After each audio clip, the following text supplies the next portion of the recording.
to thank Fadi Trabulsi. He comes out here every single night,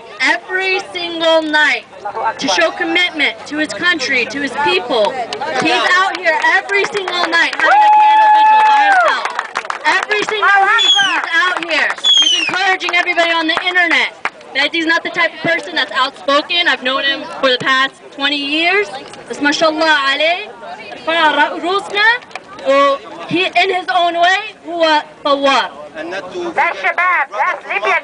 Yes, and our brother from Malta has been here every night with him.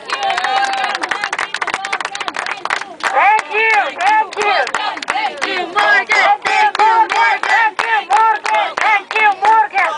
What I was just going to say, this revolution has meaning, I'm sure, for every single person here, for every single soul that's in Libya.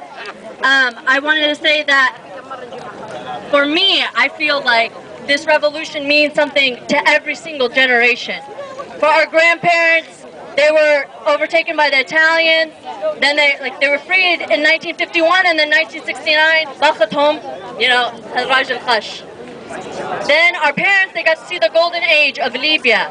They got to see Malik Idris, the goodness that can come out of Libya. But at the same exact time, they saw the fall of Libya. They saw the public hanging, the blatant corruption that's out in the country. And they made the decision to leave their family, to leave their home, to leave their mother tongue, and come here. For us, for my generation, or at least for me, I left my country, I left my family. I didn't get to know my family until I was in my late teens. And a lot of our generation doesn't even know Arabic, And I think that for our generation, we were called the blue jean generation, Jil al-Fasid, And then when the revolution started in Masr and in Tunis, and our generation stood up and showed what we were made of, our generation stood up and said, take a look at us. We're going to take our land back. We're going to take our country back. We're going to fall down. One of them falls, 10 of them gets in front of them. 10 fall, another 40 come in front of them. This is our generation. This is our generation taking a stand, saying we are taking our land back. This is our time. This is our children's time. Inshallah, ayalna will know a free Libya. This will just be all a history lesson to them. They won't know anything else. So inshallah khair, inshallah by Ramadan's end, this will all be over, and Gaddafi will just be a nightmare that we suddenly woke up from. Inshallah, long live Libya. Inshallah. Allah yansur al-Thawar. Takbir! Takbir! Takbir! Allah yansur al-Thawar. Allah yansur. Allah yansur.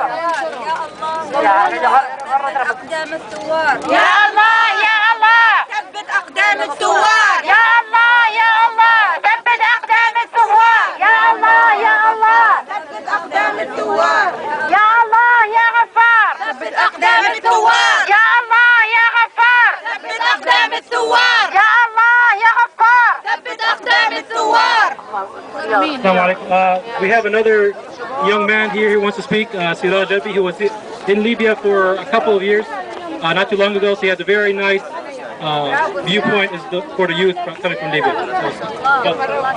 Assalamu alaikum, everybody. How is everybody doing?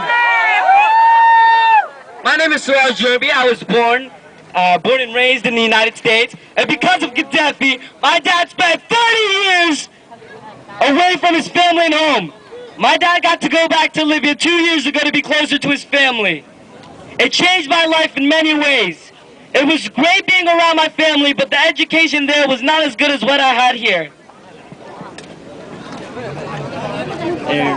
Yeah, I mean, it's better if you hold this for him. After the revolution started, I had to move here away from my family to finish my education. I believe the educational system needs to be restructured in free Libya after the revolution and during the rebuilding process.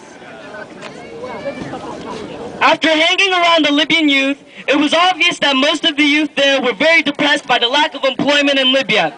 The high unemployment rate contributed as one of the causes of the revolution. I think after Gaddafi and his regime leave, Libya will be one of the most attractive spots in the world for many reasons.